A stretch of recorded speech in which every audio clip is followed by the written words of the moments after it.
Hey, what's up? Ako nga pala si Wapog, ang taong tamad pero magastos. Eto na nga, kakagising ko lang at napakagandang umaga. Grabe yung gising ko, tanghali na yun, no? Taas na ng araw. At dahil dyan, abay wala nang hila-hilamos.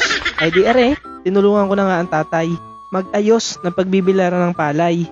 Ay wari ko'y ari, 3 araw na nag-iintay ng init, ay hindi naman uminit-init. Ay di gay, nakakapanakit sa ulo pagkagarne. Hindi ito. Kinuha ko na nga ang palay at nang maibilad na para maipagiling na rin kasi nga mahirap nang maubusan sa panahon ngayon ay napakamahal pa naman ang bilihin tapos ang palitan ng palay ay napakamura.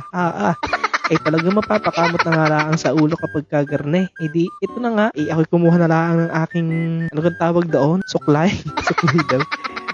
Ano tawag din? Nakalimutan ko. Wait, mag-iisip lang ako ha. Ayun, kinuha ko na rin kalaykay na ari. Ay ginamit ko na nga agad din sa palay na ari ng maikalat ng mabilisan. Aba, ay sayang ang tigkad ng init. Ay wari ko'y kapag natuyo arit na ipagpagiling ay menos na. Ay sa mahal pa naman ang mga bigas ngayon kapag bibilhin. Ay di gay luging-lugi ang mga magsasaka doon. Ay bebenta mo ng napakababa ang palay. Tapos kapag bibili ka ng bigas ay napakamahal naman. Ay sabi nga ni inay, mas okay nang may bigas. At least hindi na bibili. Pang ulam na lang hahanapin. Ay diga, ay tama man din. Ay balik tayo din idigay, mapapansin nyo napakaganda pa naman ng panahon. Aba, ay makalipas ang mga 5 minuto, ay ayun na, ang ulap, ay ang kapal, madilim pa, ay sabi ko tatay, digay may kasabihan ng mga matatanda na kapag ganyang kaulap at gusto mong hindi matuloy ang ulan, kumuha ka lang ng walis at waksihan mo. Aba, ari nga ang tatay, kumuha ng walis at are, nagbuhumustra din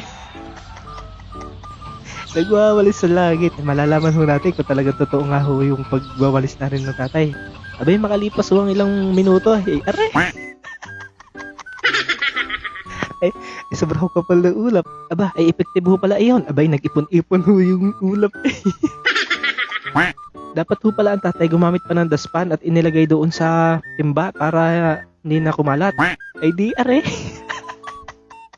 Dali-dali kami naglikom ng tatay ng palay. Aba, ay mahirap na ho at baka abutan ng ulan ay lalo matatagalan tayo makapagpagiling na rin. Ay di, sabi nga ho sa akin ng tatay, ala, iyan ilikumin mo na at gawa ng mabilis laang namang magbilad ng palay. Ilalatag mo lang aring banig. Tapos lalagyan mo na lang ng palay at ikakalat ay digi saglit lang. Abay, mas mahirap nga pala ho kapag inabutan ay talaga namang matatagalan. Lalo na ho hindi pa alam kung kailan ulit iinit. Kasi ho din sa lugar naming are, aba, mas marami pa ho ang araw na maulan kumpara sa mainit. Ay yun lang ho at maraming salamat po sa lahat ng mga nagsusupport kay Wapog. Thank you for watching.